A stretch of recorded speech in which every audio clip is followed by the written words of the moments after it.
ꯃꯌꯥꯝꯗꯣ ꯌꯦꯟ ꯃꯔꯤꯟ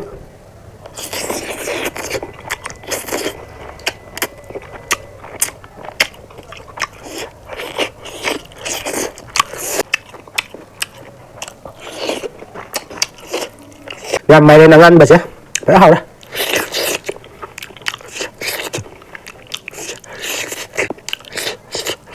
ꯃꯌꯥꯝ ꯃꯥꯏꯔꯦꯟꯁꯦ ꯆꯥꯕꯗ ꯀꯩꯅꯣꯝ ꯅꯤꯡꯁꯤꯡꯉꯦ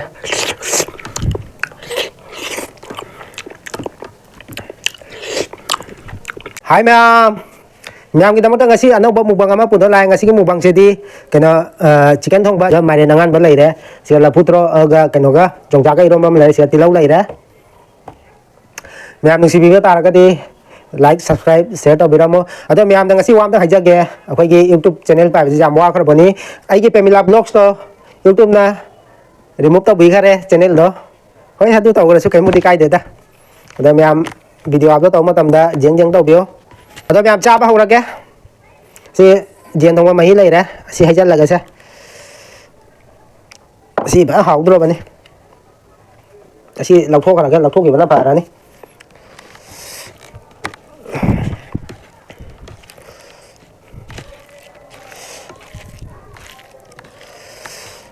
ꯃꯌꯥꯝ ꯑꯍꯥꯟꯕꯩ ꯆꯪꯐꯝ ꯈꯔ ꯆꯥꯎꯊꯣꯛꯑꯒꯦ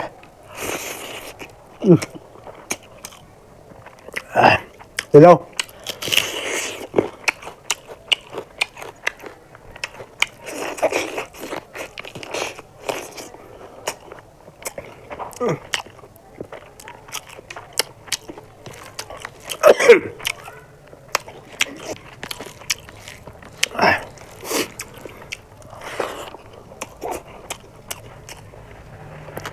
ꯌꯣꯡꯆꯥꯛ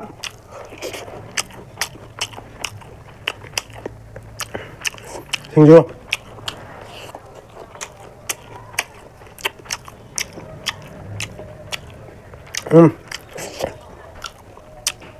ꯃꯌꯥꯝꯗꯣ ꯌꯦꯟ ꯃꯔꯤꯟ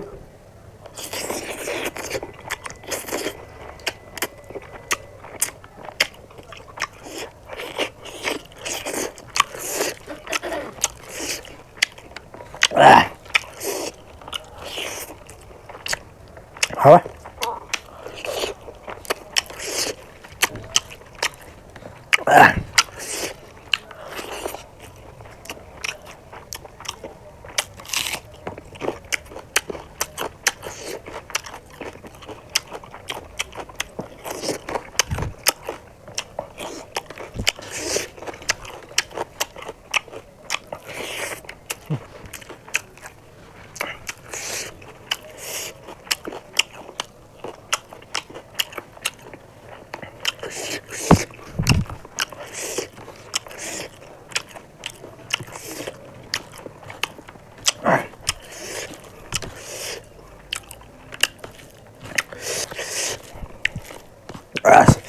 ꯃꯣꯔꯣꯛꯇꯤ ꯐꯖꯔꯦ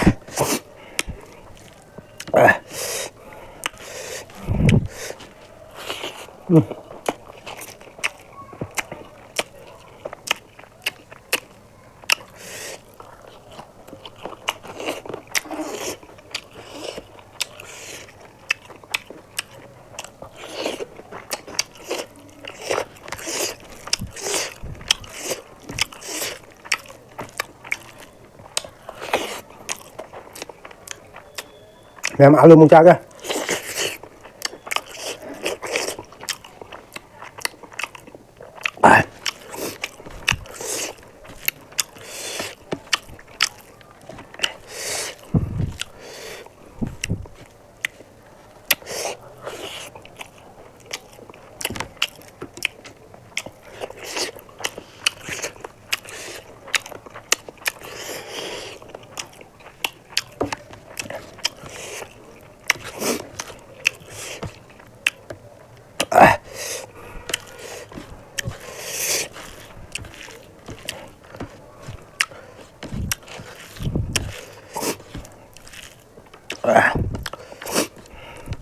Một cái phải vậy đấy mấy một cái tao hút bao nhiêu phải đấy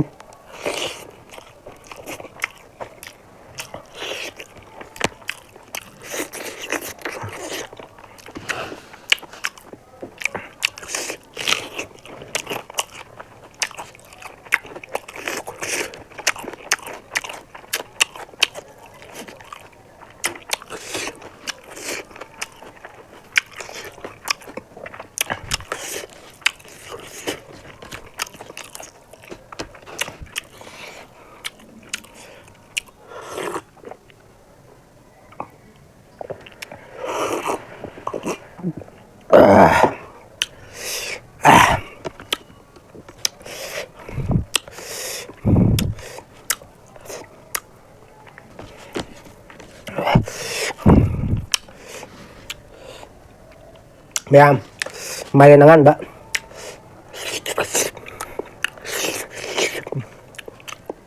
ꯑꯁ ꯍꯥꯎꯔꯦ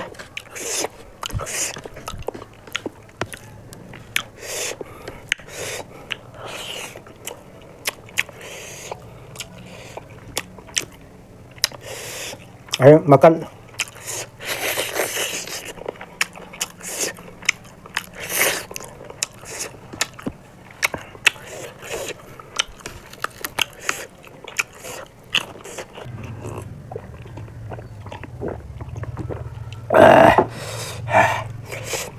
ya mau ki bajar deh.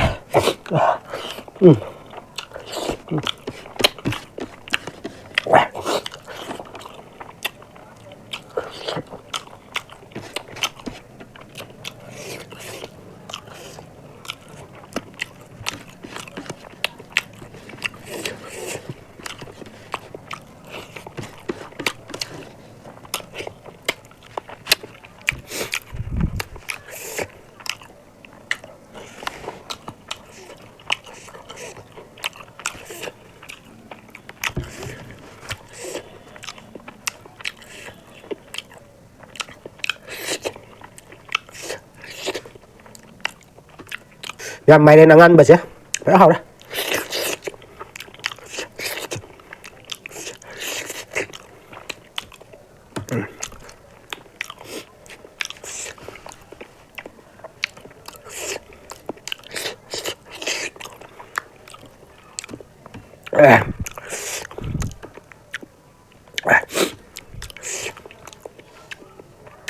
Maiden sẽ sao đó cái nấm mình thế này á. Bây maiden sẽ sao đó cái nấm mình thế này.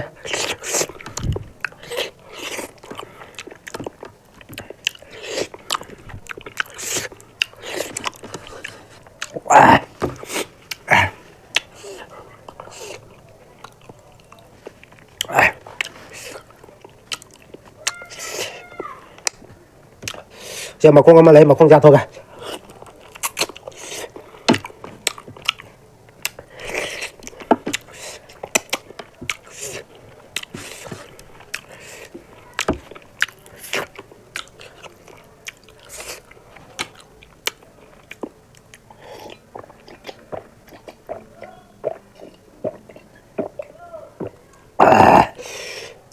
Bây giờ bụng khăm thì xịn nàn đây. Nó mà chan rồi đây. Xin chú cái đó liền này. Đây kia thì lâu rồi mà chưa đâm liền này. Mẹ em si video nào cái video sẽ dừng bắt đầu cái like mà cho mình làm biết là mọi người subscribe tao được vậy trên lâu xin na. Subscribe tao biết mó. Đó. Mẹ em là subscribe mà like cái bông gì mà tiếng na. Mà thằng căng làm thế này. Đó mẹ em chào xin lỗi bạn đấy na. Mẹ em cái này là gì mà tăng xin da. Mà thằng next video đã muốn phẳng là xin mẹ em bye bye.